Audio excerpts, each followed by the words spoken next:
I was 17 the summer I got my first job working evenings at a traveling carnival that stopped just outside our small town in Ohio. It wasn't glamorous. Most nights I swept popcorn off the gravel paths and restocked soda in the food trucks. But on the third week, I was reassigned to something different. The Funhouse. Just keep an eye on the mirrors. My supervisor said, handing me a flashlight and a folding stool. Kids love to mess around in there. It was an old attraction. The kind with warped hallways, slanted floors, spinning barrels, and a mirror maze lit by buzzing fluorescent bulbs that hadn't been replaced in years. From the outside, it looked like a kitschy wooden castle painted with faded harlequins and a giant smiling face above the door. I remember the first night I worked there because it was quiet. Unusually quiet.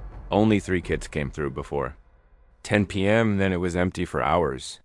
I wandered inside the maze to kill time, watching my reflection stretch and shrink, bend and vanish in the old mirrors. That's when I first saw him. I was near the middle of the maze when a shape passed behind me in the reflection. But when I turned around, the hallway was empty. At first, I thought it was a trick of the mirrors. They're made to disorient, to reflect things you can't see, to echo shadows. I chalked it up to nerves and walked back to the entrance, humming to myself. But something about it felt off. The next night was busier, and I stayed by the exit helping kids who panicked inside. Around 11 p.m., as the crowd thinned, a little girl came running out crying. I knelt down, trying to calm her. "Did you get lost?"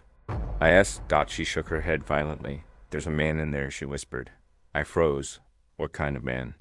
She pointed toward the maze, tears streaking her face. He was smiling, but not with his mouth. That didn't make sense. I let her go and went inside to check, my flashlight trembling in my hand. I walked the whole path. Nothing. No one. Still. Her words stuck with me. The third night, I decided to test something. At closing time. After the last customers had left, I stayed behind in the funhouse alone. I turned off the main lights, left only the emergency bulbs glowing red near the mirrors, and waited. Nothing happened for 20 minutes. Then I saw it again. A reflection. A tall man wearing what looked like a faded carnival uniform, striped vest, white gloves, and a top hat. He stood behind me in the mirror, but again, when I turned around, there was no one there. I stood completely still. My breath was fogging up the mirror. I slowly lifted my flashlight and shone it behind me. Nothing. When I looked back at the mirror, he was gone. I didn't tell anyone. What could I say? "Hey, I think there's a ghost in the mirror maze." The carnies would laugh. Or worse, think. I wasn't fit for the job, but I did start asking around. Between shifts, I talked to one of the older workers, Gus, who'd been with the carnival for over 20 years. Funhouse? He said when I brought it up, that place has got a story. I leaned in. What kind of story? He rubbed his beard. Back in the 70s, there was a guy named Lennox, real showman.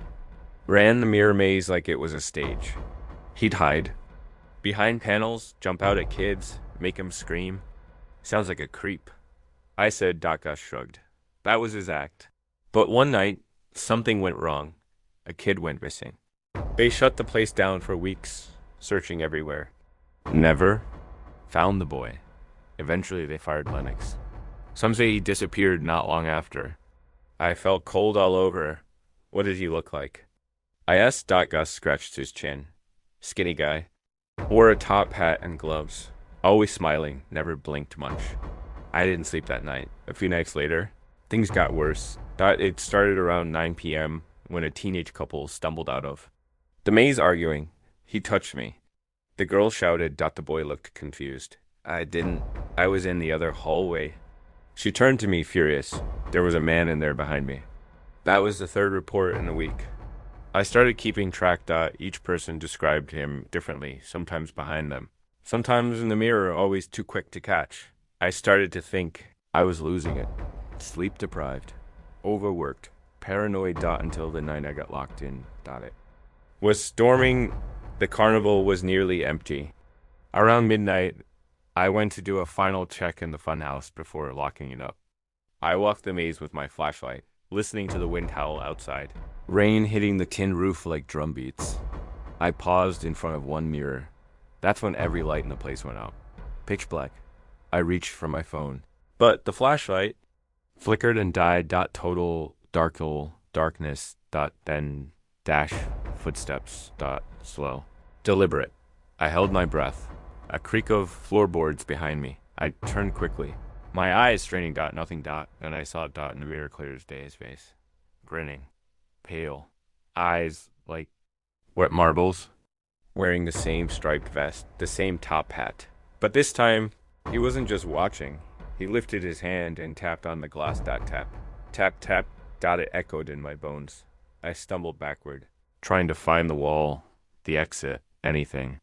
My fingers brushed against the corner, and I bolted blindly down a hallway, crashing into mirrors, slipping on the slanted floor. Somehow, I reached the emergency door and shoved it open, falling into the muddy grass outside. When I turned back, the maze was silent. No movement. No lights. Just the grinning face painted on the entrance, staring down at me like it knew. I quit the next morning. Didn't go back to get my paycheck. Didn't explain anything. A few months later, I heard the carnival had moved on, headed south for the winter. I read a local news report that the Funhouse had been closed indefinitely. Some kind of structural issue. They didn't mention Lennox, or the missing boy, or the man in the mirror. But I know what I saw. And sometimes when I pass old mirrors in antique shops or hotel hallways, I feel that cold breath on my neck again, and I never, ever look too long.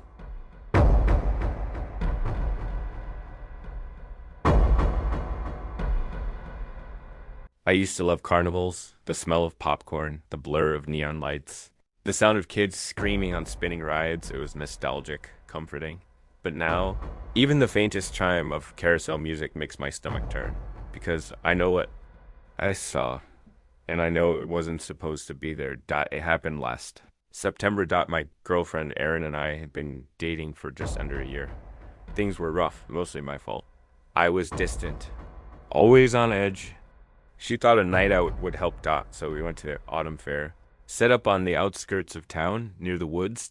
It wasn't huge, mostly food trucks, rigged games, and a few rides. But it felt cozy, and for a while it worked. We laughed, ate greasy fries, and tried to win stuffed animals we didn't need. Then we saw the Ferris wheel. It was massive. Way too tall for a traveling carnival. It stood apart from the other rides, old-fashioned, with red metal frames and enclosed passenger cages like bird cages. They called it the Sky Halo. I haven't been on one since I was a kid, Erin said, tugging my hand. I hesitated. Something about it felt wrong, like it had been lifted out of a different era and dropped here. The metal looked worn. The lights buzzed unevenly, and there was something off about the man operating it, thin, pale, barely moving. But I didn't want to argue, so I smiled and we got in line.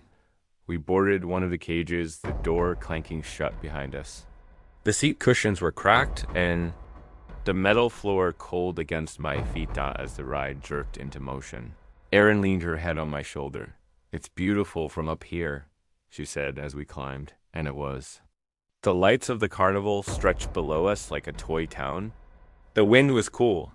The stars, faint through the haze, blinked above. But then something strange happened. As we reached the very top. The wheel stopped. We waited, assuming it was just letting passengers on at the bottom. Then 5 minutes passed. Then 10. Then the lights on the ride flickered and went out completely. We were stuck. At the very top. Erin sat up, confused. Why'd it stop? I leaned against the cage door, looking down. The fair looked different, dimmer, like someone had unplugged half the lights. There's no music anymore. No voices, just silence. And then we saw the cages. All of them were empty. I felt a chill crawl up my spine. There were people on the ride, Erin whispered. I saw them get in. She was right. The line had been full. Every cage had been occupied. But now it was just us. I called out, shouting for. The operator got no answer. We waited. 5 more minutes. 10. Aaron started to panic, banging on the cage bars. I tried to stay calm, pulling out my phone, but there was no signal. No data. Just a blank screen and a spinning wheel. That's when we heard the creak. It wasn't from below. It was above us. I looked up, got there. Sitting on top of the wheel structure was a shape. A person, crouched like an animal, head tilted at a strange angle, watching us. I blinked, thought they weren't wearing a uniform. No vest, no safety harness. Just a faded white shirt and dark pants, soaked from the humidity. I opened my mouth to shout, but then the figure stood up and walked along the thin metal beam barefoot toward our cage. Aaron clutched my arm, frozen in place. I couldn't move. The person moved slowly. Each step creaked the structure. Their arms hung loosely, and their face, it wasn't angry or threatening. It was just empty. No expression. No eyebrows, no lips even. Just pale skin, stretched tight, with two hollow, unblinking eyes. I don't remember screaming. I think Aaron did. But the thing didn't flinch. It stopped right above us. Crouched again and looked straight down into our cage. Then dash tap. Tap. Tap. Its hand slammed on the roof of our cage 3 times. In rhythm? Not hard, not violent. Like it was knocking on a door. Then it vanished. We didn't see it climb down. We didn't hear it move. 1 second it was there, and the next it was gone. Suddenly, the lights came back on. The wheel jerked, and we started. Descending. When we reached the bottom, the operator was there. Same man. Thin, pale, looking straight ahead. What the hell was that? I shouted. He didn't answer. Aaron was already pulling me away. We ran, past the booths and trailers, not stopping until we were at the car. Only then did I notice something. In my hand, crumpled in my fist, was a torn scrap of cloth. Red and white. Just like the Ferris wheel cage. But I hadn't grabbed anything. I don't even remember touching it. We never went back to the fair. The next morning I called the city office to ask about the traveling carnival. They said there had been no official fairgrounds booked in that part of town that weekend. I checked the local paper. No listings, no flyers. The lot where it stood. Empty. Just flattened grass and tire tracks. A few weeks later I drove past again. There was a sign posted on the fence. No trespassing grounds closed after accident. In 1975. I got out and walked the perimeter. At the far end of the lot. Buried in weeds, I saw something metal sticking out of the dirt. It was the top of a rusted cage. Half dash buried. Like the earth was slowly swallowing it whole. I don't know what happened to us that night. I don't know what we saw, but every fall, around the same date, I hear stories from kids at the high school about a Ferris wheel that appears for one night, runs past midnight, and then disappears. And some of them say if you ride to the top and wait long enough, you'll see him. Watching. Waiting.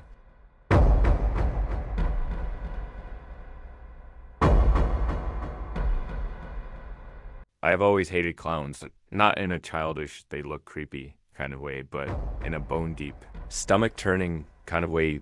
My therapist says it started when I was 6. After a clown at my birthday party tried to pull me on stage and I screamed until I passed out. But nothing, not that memory, not the photos, not even the dreams prepared me for what happened last October. I work late shifts at a gas station just off Route 81. Most nights it's dead. Just truckers, insomniacs, and the occasional creep. That Friday, I was off work and driving home around 1 a.m. when I saw something strange up ahead. Bright lights, banners, music, a traveling circus parked in the empty lot behind an abandoned strip mall. There hadn't been anything there in years. But sure enough, there it was. A big top tent, red and white stripes glowing under floodlights. Rusty rides spinning slowly. A few scattered food stalls. And music distorted calliope notes that warped and stretched with the wind. I should have kept driving, but I didn't. Curiosity got the best of me. I parked near the edge of the lot and walked closer. There was no gate, no ticket booth, no people. Just stillness. I approached the tent, its fabric flapping gently. A small sign hung over the entrance. Final show tonight. Come one, come all. Against Every instinct in my body. I stepped inside. The tent was mostly dark. Only a dim spotlight lit the center ring. Empty bleachers surrounded it in silence. No. Performers. No audience. Just one figure, a clown standing dead center under the light. He didn't move. Didn't speak. Just stood there. He wore a dirty ruffled collar, oversized shoes, and makeup that looked like it had been smeared by rain. His mouth was painted into a wide red smile, but his real lips didn't match it. I turned to leave. That's when he moved. One step forward. Then another. I froze. He raised his hand, slowly, and waved at me. But his smile never changed. His eyes didn't blink. I backed out of the tent and ran to my car. Heart pounding. As I started the engine. I looked back toward the lot. The lights were off. The music was gone. The entire circus had vanished. I tried to tell myself it was a hallucination. Maybe a leftover Halloween setup? A prank. But then things started happening at home. Small things. At first, a balloon in my driveway. Red. Floating. But without a string, laughter in the middle of the night. Soft. Muffled. Coming from the hallway. Footprints. On my kitchen tile. Bare. Oversized. Muddy. I live alone. I checked the locks. Installed cameras. Nothing showed up. Nothing ever triggered the alarms. But I felt him. Watching. Waiting. Then came the night. I saw him outside my window. I just finished brushing my teeth when I caught a glimpse in the glass. Behind me, on the lawn half hidden by the shadows, stood the clown. The same smeared face. The same ruffled collar. He didn't move. When I turned around to confront him, he was gone. The next day, I called the police. Filed a report. They found no footprints. No evidence of trespassing. Just me shaking. Sleep deprived. Sounding like a lunatic. They recommended I see someone. I tried. But therapy didn't help when the clown showed up inside my house. I woke up one night to find red footprints leading from my front door to the hallway mirror. On the glass, in smeared red. You saw the show. I vomited. I packed a bag and checked into a motel 2 towns over. But even there, he followed. I woke up at 3 a.m. to a knock on the door. 3 knocks. Precise. Rhythmic. When I peeked through the peephole, he was standing there. Closer than ever. His head tilted. One hand raised in a wave. The smile never moved. I didn't sleep. I didn't check out. I just drove. Hours. Days. I threw my phone out the window. Paid in cash. Changed motels every night. Avoided mirrors. Closed curtains. Slept with the lights on. Still, I'd find signs. A torn ruffle on my nightstand. A balloon on my car roof. The faint smell of old makeup in the air. He was always just a step behind. But then, one day, he wasn't. No knocks. No signs. A week passed. Then another. I started to breathe again. Eventually, I went back home. The house smelled like dust. Nothing had been touched. I showered. Ate. Sat on my porch, letting the October wind sting my face. And then I noticed something. In the neighbor's yard. There was a child's birthday party. Balloons, cake, laughter, and a clown. He danced, juggled, posed. For photos. Different clothes. Different face. But at one point, he looked over the fence and waved at me. The same way. Got slow. Deliberate. I didn't wave back. I walked into my house, locked every door, and turned off the lights. But from the kitchen window, I could see across the lawn, and he was still waving, even now, even as I write this.